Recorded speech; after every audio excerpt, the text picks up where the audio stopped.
یہ نمبرز جو گروتھ کے ہیں اور آبادی کو ساتھ میں لائیں تو ہم تو کچھ بھی نہیں کر رہے، پاکستان کے ساتھ زیادتی کر رہے ہیں، ظلم کر رہے ہیں۔ جی بہت شکریہ ندیم صاحب. دیکھیں یہ نہ صرف ظلم کر رہے ہیں لیکن ہم اصل ایشو کو جو سٹرکچر ہے یا ڈھانچہ ہے معیشت کا جس کی وجہ سے یہ بار بار ہوتا ہے اس کو تبدیل کرنے کی طرف سمت نہیں دے پا رہے. دیکھیں نا آپ جیسے ابھی آپ ذکر کر رہے تھے اپنے ابتدائیے میں کہ گروتھ کے پیچ آتے ہیں اس کے بعد بسٹ ہو جاتے ہیں پھر ہم دوبارہ ڈالر کمی ہوتی ہے IMF کے پاس چلے جاتے ہیں. تو سٹرکچر میں خرابی ہے تو یہ ہو رہا ہے نا. سٹرکچر میں خرابی پالیسی شفٹ سے بدلے گی.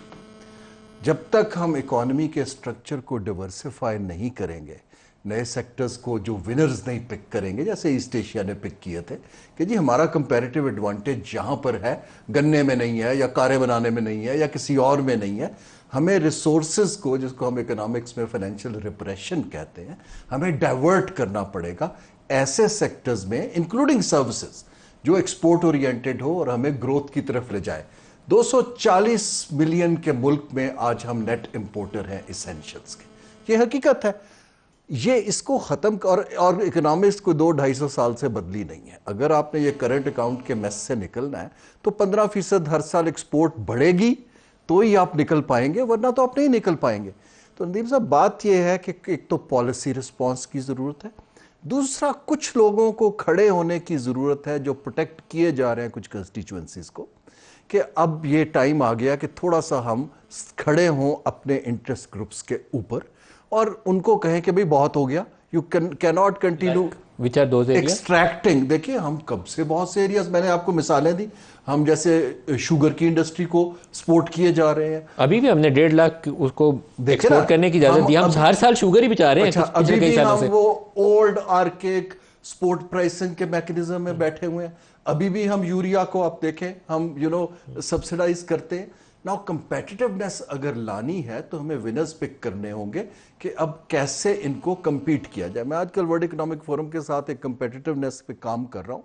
وہاں پر میں دیکھتا ہوں نمبرز کہ کیسے ہمارے کمپیٹیٹرز نے، کمبوڈیا نے، ویتنام نے، بنگلہ دیش نے تیزی سے اپنا ڈھانچہ بدلا ہے تاکہ ان کی پاپولیشن کو بھی وہ سرو کرے اور وہ باہر بھی ایکسپورٹ کر سکیں.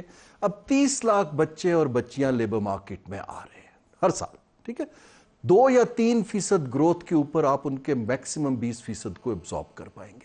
یہی ہو رہا ہے پاکستان. جی باقی لوگ کیا کریں گے؟ دیکھیں نا، آنسر کیش ٹرانسفر تو نہیں ہے سسٹینیبل کا. آپ کو اکنامک اپرچونٹیز اگر پیدا کرنی ہے تو اس کے لیے 5-6 مشکل فیصلے کھڑے ہو کے لینے پڑیں گے اور اس کے اندر کوئی برائی نہیں ہے، وہ صحیح کام ہے. میرے جو سیاسی دوست ہیں وہ میرے سے بات کرتے ہیں کہ جی اس کی پولیٹیکل کاسٹ ہے. میں ان سے کاؤنٹر سوال کرتا ہوں کہ پولیٹیکل کاسٹ کس نے بنائی ہے؟ آپ نے ایک پیٹرنیج کا ماڈل بنایا ہوا ہے کہ جی اگر ہم ان کو پروٹیکٹ نہیں کریں گے تو ہمیں ووٹ نہیں ملیں گے. اگر آپ اسی ماڈل کو تبدیل کریں کہ ہمیں پرفارمنس پہ ووٹ ملیں گے، سڑکیں بنانے پہ نہیں ملیں گے، ٹھیکے دینے پہ نہیں ملیں گے، تو وہی کاسٹ جو ہے وہ صحیح اقدام کی طرف چلی جائے گی. اب میری تو ایز اے پاکستانی اور ایز این اکانومسٹ جنہیں دنیا میں کام کی، میری تو توقع ہے کہ بجٹ کے اندر 1-2 اقدامات ایسے ہوں کہ آپ اپنا خرچہ کم کر کے تھوڑا سا ریوائیول آف ونرز کی طرف پیسہ ڈالنا شروع کریں. اور پیسہ خالی ایلوکیٹ کرنا کوئی کمال نہیں ہے. دیکھیں نا، اس کو پلان کرنا، not the way we planned I P پیز اینڈ ادرس، اور اس کو آگے امپلیمنٹ کرنے کے لیے ڈیلیگیٹ کرنا پروفیشنلز کو، وہ آپ کا کام ہے. اور میں کلوز کرتا جو ایک فنی سی چیز ہے، میں خود بورڈ آف انویسٹمنٹ کے اندر کوئی 5-6 دورے کر چکا ہوں انویسٹمنٹ کے لیے. اگر آپ پچھلے 25 برس کے وزیر اعظم اور انٹوراج کے سارے دوروں کا خرچہ نکال لیں اور یہ دیکھ لیں کہ انویسٹمنٹ کتنی آئی. So I'll rest my case there.